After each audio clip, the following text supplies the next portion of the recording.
Governor Kehoe just proposed one of the largest and most devastating tax increases in state history while trying to deceive Missourians into thinking it's a tax cut.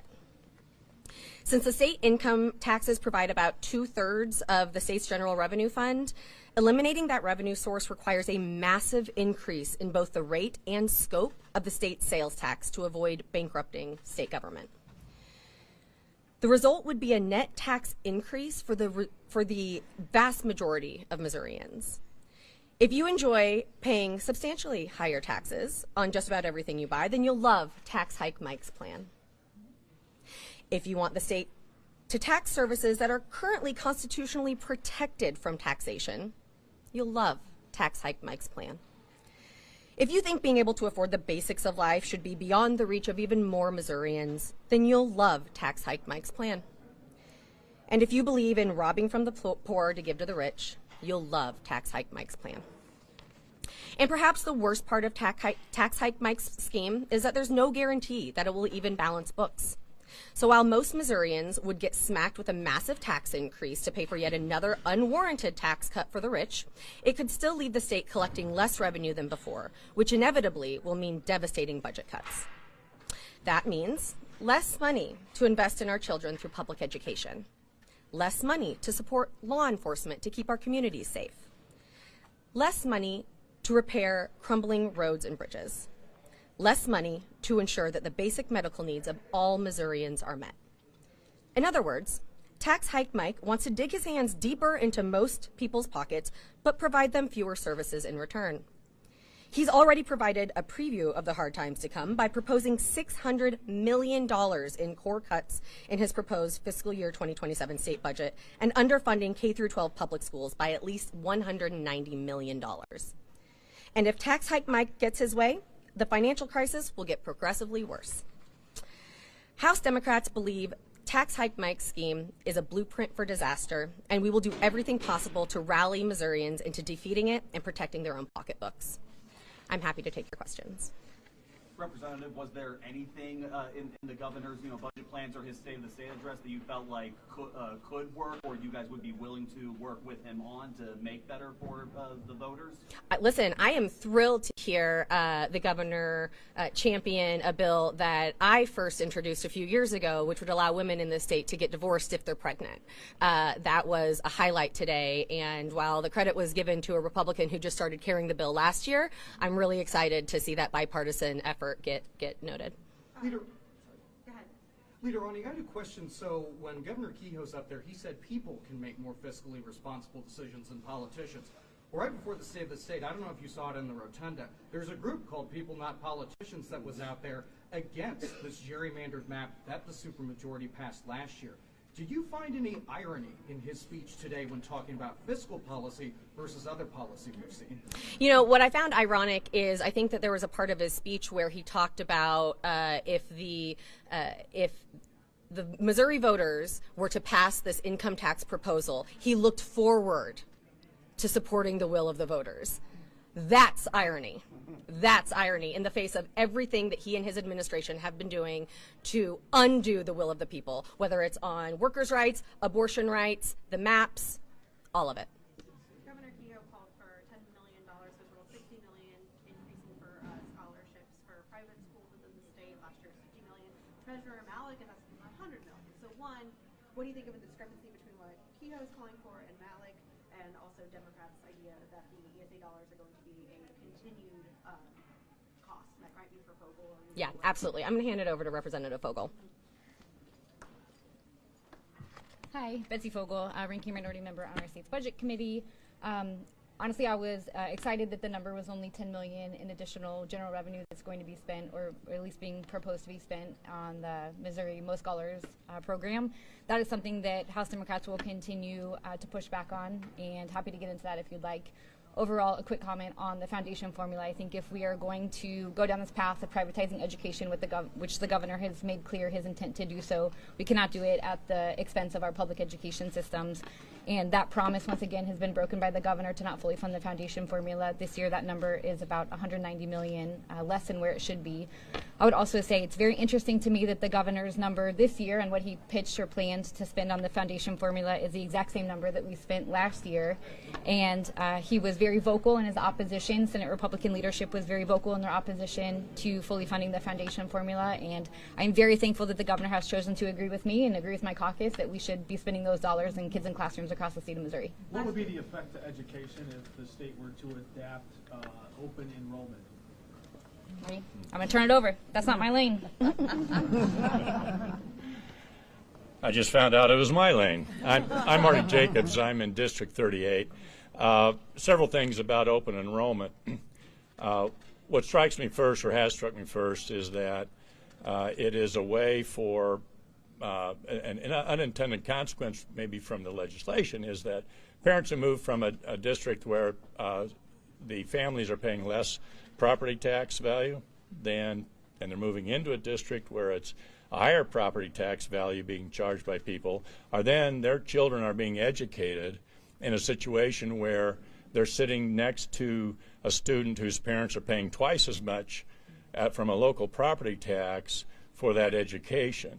Now, that's an ideological, and that's a practical issue to an ideological question about open enrollment, which is, does it really make education better? And the jury is out on that in most of the states that have gone to open enrollment. And the underlying factor of many states that have open enrollment is that the state provides 70 to 80% of the funding. In the state of Missouri, it's far, far less than that from the state level. So there is going to be this disparity that I talked about. I think the other concern I have is that the students that and families that want to move from one district to another may do so for something that's less laudable than just wanting to have a better education for their child. Could be because they want to be on the basketball team that has a shot at a state championship.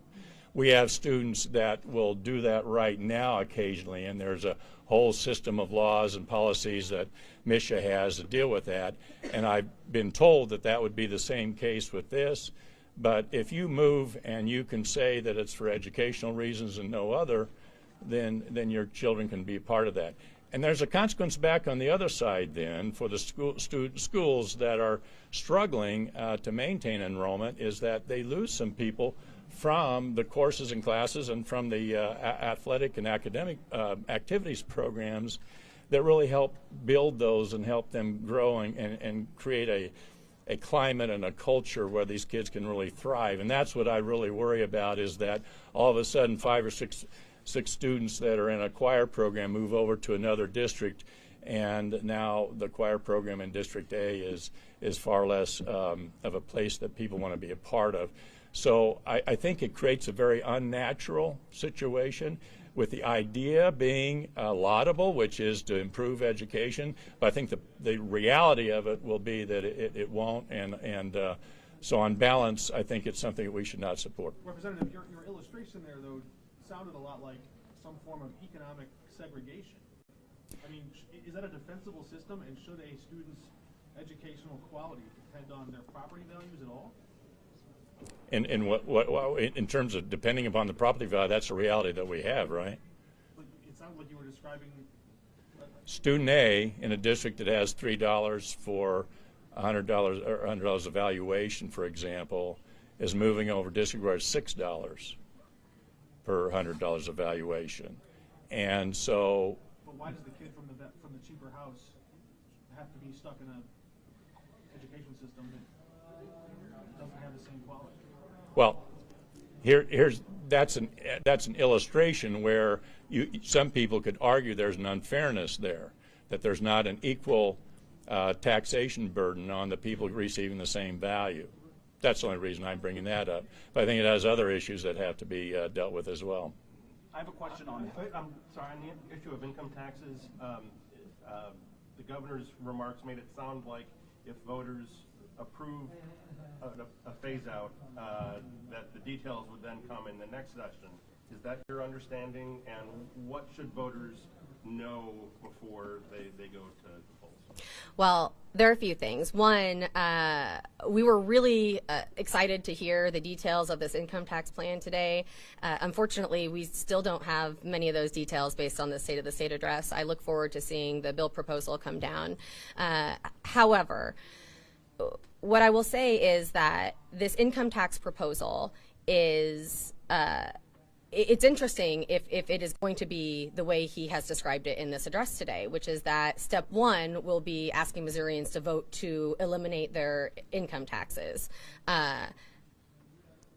Step two will be, how are we going to deal with that? And my fear is that what will happen is that Missourians will be sold this opportunity to lower their costs, to keep more money in their pockets by eliminating their income tax, and then they will eventually be held hostage by the fact that they have voted to eliminate their income tax and blow an enormous hole in our budget. And then the General Assembly will ram through something else that forces Missourians to vote on increasing their taxes to make up for it. That's a speculation at this point, though, because I don't know what the details are. It is concerning that that seems to be the plan. I have a question on health care. Whoever would like to address that. Right now, as of right now, we're still seeing the tax credit subsidies from the Affordable Care Act, not affected, which means higher premiums going into this year. When it comes to health care coverage, do you see the governor's budget addressing the shortfall in any way, or what do you guys want to see the state do to try to make up for that gap? Yeah, thank you for the question. I think if there's one area of the budget that I thought the State of the State was pretty light on, it was all things related to healthcare, health and mental health. I think very few details were made publicly available today, so we'll be diving into those conversations as the budget books become available. I will say one of the things that was highlighted by the governor was the rural health transformation dollars that are flowing, of course, from the federal government here in Missouri to the tune of about $216 million. And though I would imagine our caucus is supportive of those dollars coming, I think it's important to note that in the One Big Beautiful Bill, not only are we receiving that roughly $200 million, but there are also a lot of significant repercussions that are reducing revenue coming to the state and reducing our ability to provide our Medicaid service and Medicaid services and other healthcare related things. I am concerned quickly to that point about the governor said today, or I would expect to not have any increase in state worker pay when I look at the healthcare services that the state is tasked with providing, especially to those with disabilities and our state's most vulnerable. I'm concerned that we're not going to be able to fill those healthcare related positions because we're not choosing to invest in our state workforce. We also heard abortion come up, which, if I'm not mistaken, the people at one point voted on before, but now it's coming back around again. What did you guys make of that? Not surprising. We know Amendment 3 is going on the ballot this year. We know that the supermajority Republicans who are in charge of this state have been championing that ever since they trampled all over the will of the voters who told us what they wanted in November of 2024. Nothing is surprising about that. It is as frustrating today as it was last year. Representative Fogle, we're looking at a tighter budget this year, and also a year where the former appropriations chair in the Senate was removed and replaced now with Senator Black. What are your expectations for the budget process here with both a leaner and someone else now in charge of the Senate side? Of course, the governor has recommended a roughly $600 million cut to core services provided by state government. I would say I think that's a very interesting number when you factor in the capital gains elimination from last year. That original fiscal note was roughly $150 million. All in, I think the budget office, the governor's budget office is communicating that's going to be about a $500 to $600 million loss in general revenue. So I think those numbers are kind of interesting that we're cutting about the same amount that we reduced in capital gains last year. But I think heading into the budget cycle this year, for me, the role of House Democrats will be to protect the vital services that our departments provide. We would anticipate significantly fewer one-time expenditures happening, significantly fewer ongoing investments, and really getting to the core of what state government should be doing. I would argue, I think a majority of my caucus would argue that at the forefront of that conversation should always be protecting our state's most vulnerable and fully funding and investing in our public education system across the state. One thing I will add to that quickly, one of the things I was disappointed to hear was that we're going to have a 0% increase to higher education across the board. That will make tuition go up for those who are pursuing higher education degrees. And, you know, as someone who represents Missouri State and OTC, I think that will be detrimental. Ashley, my question for you guys is, why is this a bad time to get rid of the Missouri State income tax?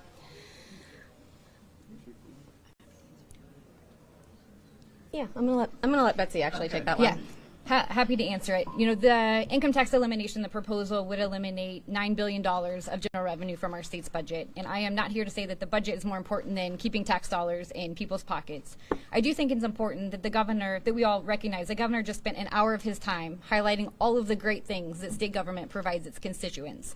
We took time to celebrate people who came to this chamber and into this gallery, people who have dedicated their life to fighting fire, fighting crime, all of the things.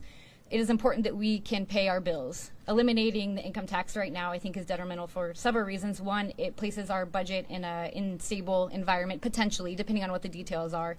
But I think, as Rep. Ani mentioned earlier, my concern is that it has been touted as a net neutral proposal, meaning we are going to eliminate $9 billion of general revenue coming into our state, and we will increase that in other places.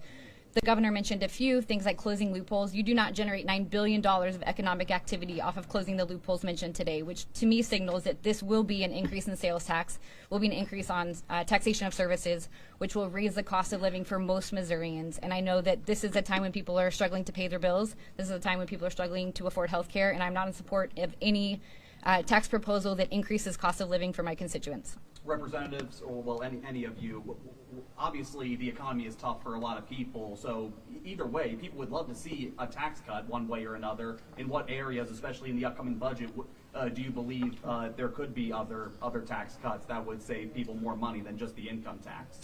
I think most people, if you go poll people back home, most people would say that property taxes are a significantly greater concern than the state income tax. And I will be interested to see what proposals make their way through the legislative process this year. I would say one of the things that I did not think the governor mentioned a lot today in his nearly hour-long speech was the concept you just brought up, which is affordability. What are the things that the governor is positioning in this budget to make and lower the cost of living for working families across the state? I thought the governor could have done more to dive into that. What is the governor today said that Missouri's population is stagnant, its economic growth has been below par, and he's tired of that. What do you blame those issues on? I'm happy to take that one. Well, if you do the math, you'll recognize that Republicans have been in charge of this state for 2.5 decades now, and I think it's pretty clear where their policies have gotten us. What is the position on nuclear energy? He said that Missouri's all in on nuclear power. I know there was a big conversation last year with QUIP. What is the perspective on that? Want to take this off? Sure. It's a tricky question to some degree because a lot of the future of nuclear relies at the federal level. Now, there are things that we as a state can do to try and prepare ourselves for that. Recognize that there are a number of other services that are needed. The state can start financing, putting seed money in to attract entrepreneurs, transportation companies, and so on. There's also a huge effort right now just in educating the populace, educating people about what nuclear means. There's new technologies on the horizon. Some other nations have actually started to adopt smaller nuclear plants, smaller plant, smaller price tag, easier to finance. Right now, I think one of the biggest hurdles that we've been seeing in nuclear, it's just outrageously expensive. I think the last nuclear plants that came online were like $13 billion. $13 billion for a nuclear plant. That's a large financial investment. New technology, smaller plants, we're still waiting for the federal government to regulate, to license some of those. So in the meantime, the state of Missouri needs to get prepared. We need to prepare. We need to look at this. We need to work with our existing utility companies that they know this is coming and look at what things we need to do to incentivize other businesses and entrepreneurs so that our state is ready. Does that mean that potential support of QUIP expansion towards nuclear power plants could be in the order? We passed construction work in progress for gas-fired plants. And again, I think, as I mentioned before, the current technology around nuclear plants, $13 billion, that's a lot to swallow. And I don't think we're going to ask the people of Missouri to try and swallow that. What I think we would like to see is if there were any type of accounting treatment, construction work in progress, it would be associated with these smaller plants, this newer technology. But again, that's still a little further out on the horizon. Why not make data centers buy their own micro-nuke reactors and kick them off our grid?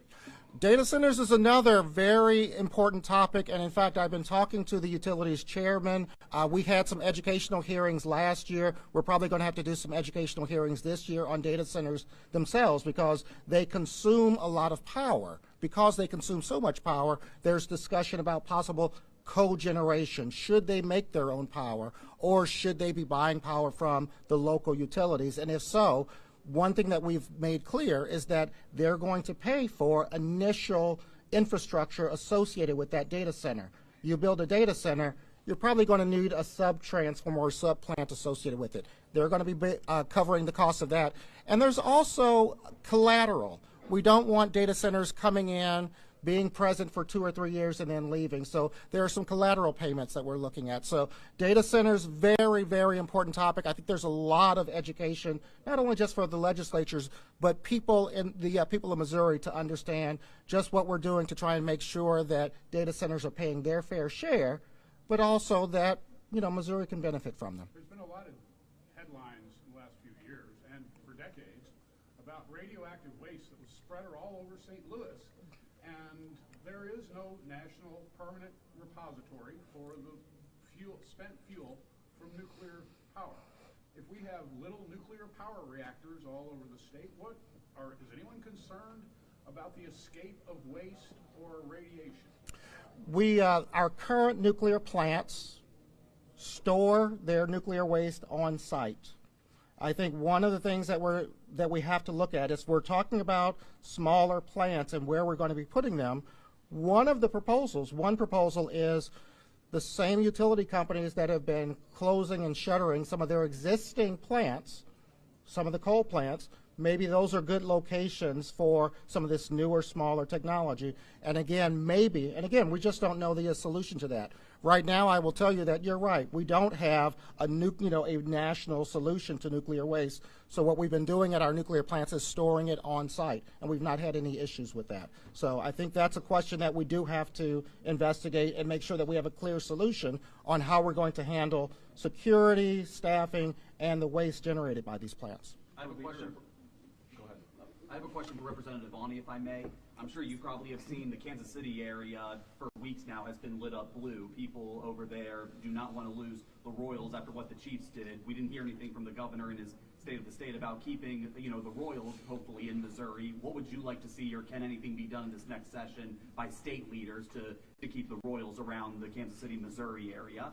Well, I think that our job here at the state level is done. I think it is up to Kansas City, Jackson County, wherever the final location is decided. Hopefully, if it is in Kansas City, for them to iron out those details.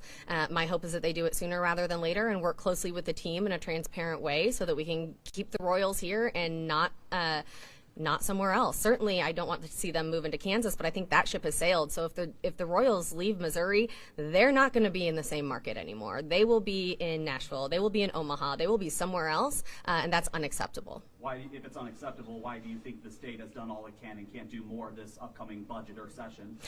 I think that as we've talked about today, our budget is in a pretty tough spot right now. I also think that the proposal that the General Assembly came up with last year during special session was a good deal, not only for Missourians, but for the teams. It didn't go too far in either direction. I think it was a fair deal, and I don't think that there's any appetite in this building to go any further. Does your caucus have a stance on the MISHA language, and were you surprised to hear him talk about that, the state of the state? I was a little surprised, but I can't say I'm shocked. I mean, there's been frustration with MISHA for years now in this building growing. Does anyone else have any thoughts on MISHA?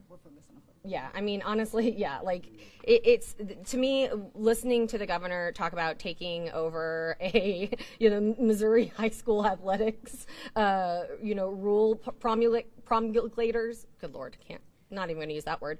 That's not what Missourians care about. What Missourians care about is how they pay for their groceries. It's how they pay for gas. It's how they get to work when our bridges are being shut down. I can tell you right now, there's a bridge between downtown Kansas City and the airport that